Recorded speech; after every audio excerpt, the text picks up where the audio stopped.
وعلى آله وأصحابه وعلى كل من تبعهم إلى يوم الدين أما بعد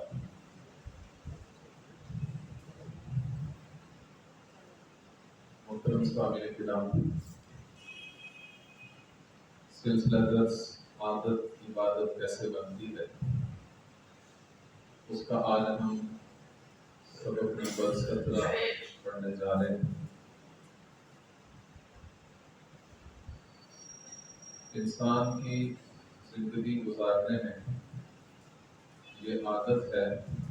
کہ وہ تنہا جنگلوں میں نہیں رہتا بلکہ آبادی میں رہتا ہے۔ جب بھی وہ آبادی میں رہے گا تو اس کے کوئی نہ کوئی اڑوس پڑوس میں بھی رہنے والے لوگ موجود ہوں گے،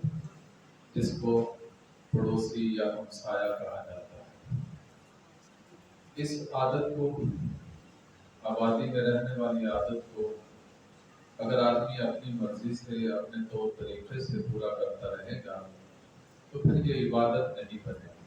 یہ ایک رہنے سہنے کی عادت رہے گی۔ لیکن اگر آدمی اس عادت کو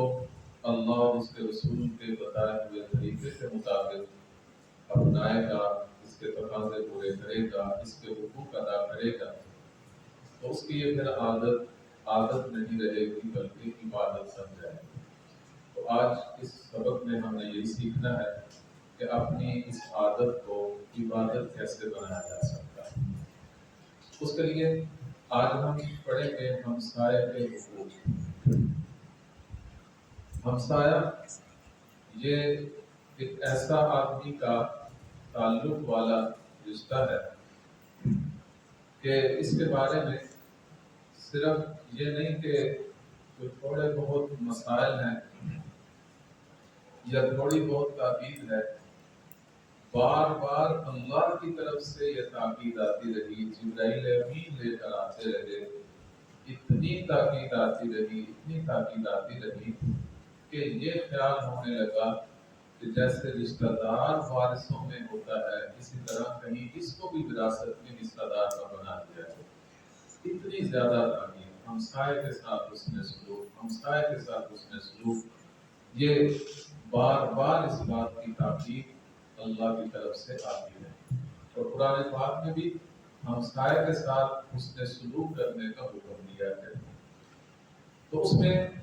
مسائل تو بہت سارے ہیں، لیکن جو حقوق بنتے ہیں وہ اگر ہم ادا کریں گے اور جیسے جیسے کوئی مسائل پیش آئیں علماء سے ہم پوچھتے رہیں گے تو انشاءاللہ ہمارا یہ طور طریقہ بھی عبادت بن جائے گا۔ تو پہلا حق یہ ہے کہ اچھا پڑوسی اختیار کیا جائے، اچھے لوگوں کے ساتھ رہنا، اچھے پڑوس میں رہنا، اس بات کی کوشش کی جائے۔ نبی اکرم صلی اللہ علیہ وسلم نے ارشاد فرمایا، بخاری شریف کی حدیث ہے کہ فرمایا کہ آدمی کی سعادت کی 4 چیزیں ہیں۔ ان 4 چیزوں کو پھر نبی اکرم صلی اللہ علیہ وسلم نے گنوایا، فرمایا ایک تو نیک عورت کا مل جانا، یہ بندے کے نیک وقت ہونے کی ایک بہت بڑی علامت ہے۔ اسی طرح کشادہ مکان کا مل جانا، یہ بھی آدمی کی سعادت کی علامت ہے۔ اسی طرح اچھی سواری مل جانا، یہ بھی آدمی کی سعادت کی ایک علامت ہے۔ اور اسی میں اچھا پڑوسی مل جانا، یہ بھی سعادت مندی کی علامت ہے۔ تو اس لیے اپنے آپ کو سعادت مند بنانے کے لیے پڑوس اچھا اختیار کرنا چاہیے، اچھے لوگوں میں رہنا چاہیے،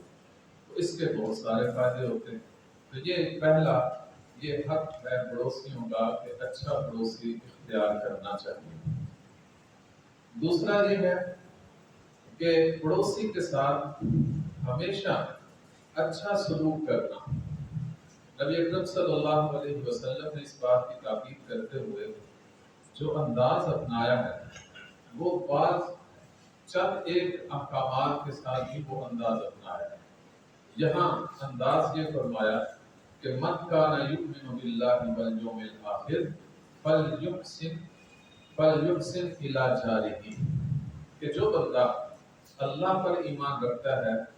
یوم آخرت پر ایمان رکھتا ہے، اسے چاہیے کہ اپنے پڑوسی سے حسن سلوک کرے۔ یہ ایمان کا حوالہ دے کر اس بات کا حکم دینا محدثین فرماتے ہیں کہ در حقیقت یہ اس لیے یہ انداز اپنایا گیا کہ پڑوسی سے حسن سلوک کرنا یہ ایمان کا تقاضا ہے، تو اس لیے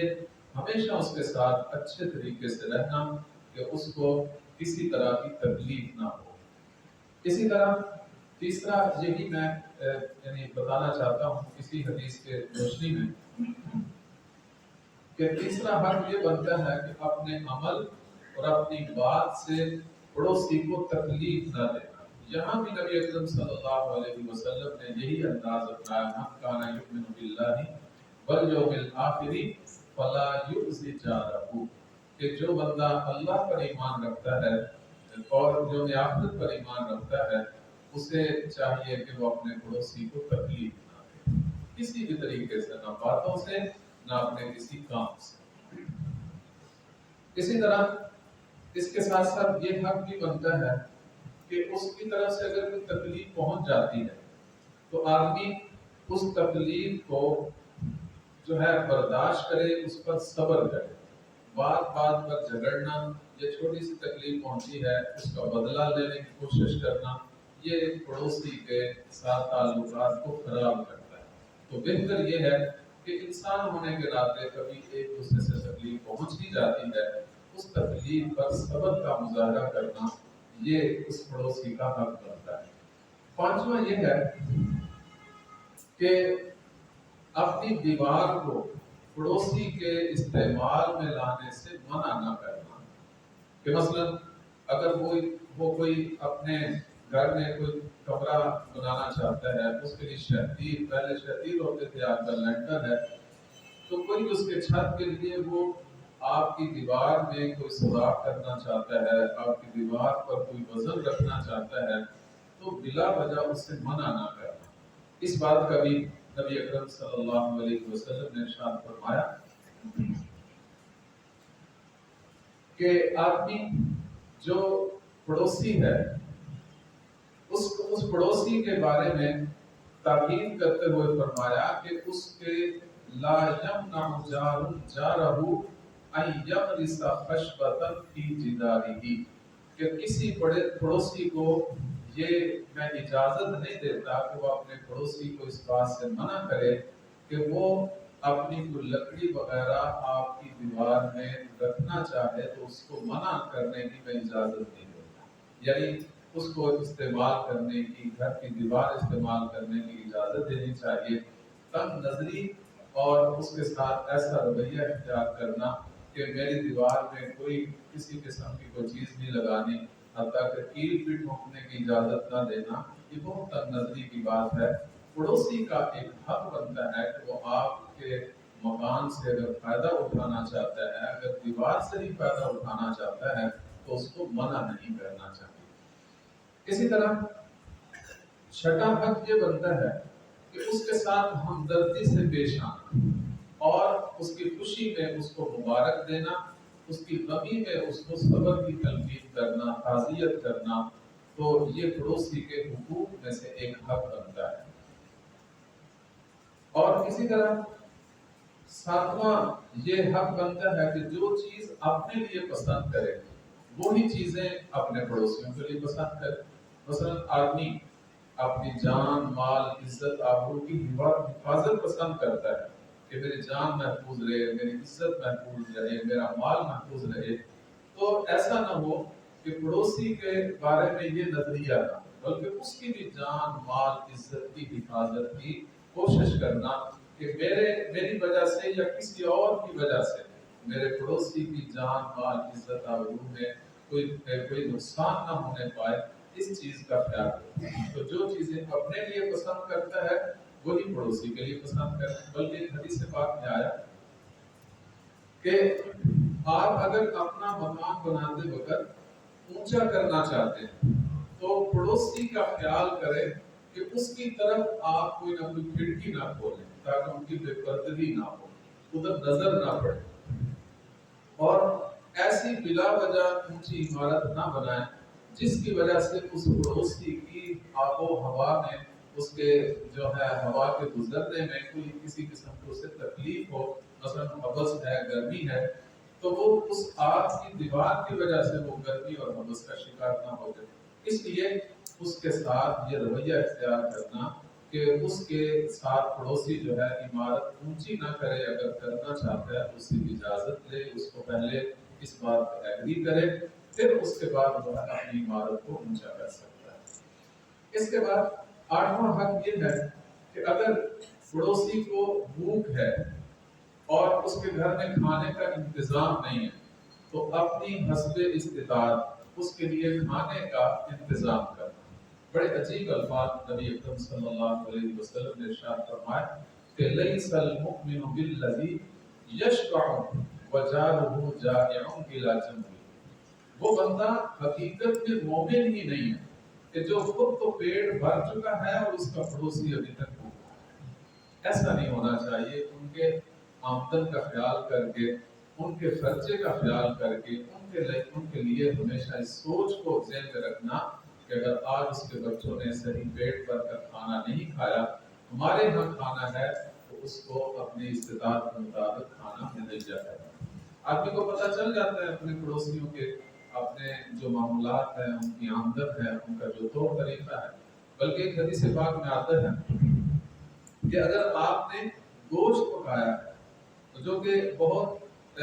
کم پکایا جاتا ہے، عام طور پہ دوسری چیزیں زیادہ پکائی جاتی ہیں اور سب سے عمدہ کھانا ہے بھی گوشت، تو فرمایا کہ اگر گوشت پکاتے ہیں تو اس میں پانی تھوڑا سا زائد ڈال دیں تاکہ شوربہ بن جائے۔ اگر تم اس کی بوٹیاں ان کو نہیں دے سکتے تو کم از کم شوربہ ان کو ضرور دے۔ اپنے پڑوسیوں کو ہدیہ دینا، شوربہ ہی دے دیں، کم از کم ان کے بچے چلے بوٹی نہ چل صحیح تو اس بوٹیوں کا شوربے کی لذت محسوس کر سکیں۔ تو اتنا ان کا ہمدردی کے ساتھ اور ان کی بھوک پیاس میں ان کا خیال۔ اس کے ساتھ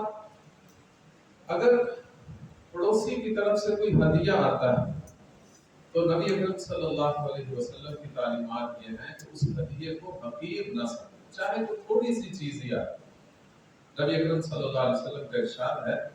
یا نساء المسلمات لا تحقرن جارۃ لجارتها ولو فرسان شاۃ، اور کما قال علیہ الصلوۃ والسلام، فرمایا کہ کوئی اے مسلمان عورتوں، کوئی پڑوسن اپنی پڑوسی کی ہدیے کو حقیر نہ سمجھے، چاہے بکری کے کھر ہی کیوں نہ دیے۔ ایک نا بکری کا پایا، وہ تو باقاعدہ وہ ایک مرغوب غذا کے طور پر کھایا جاتا ہے، پھر اس پائے کا بالکل آخری حصہ جو کھر کہلاتا ہے، بلکہ ایک جگہ تو یہ فرمایا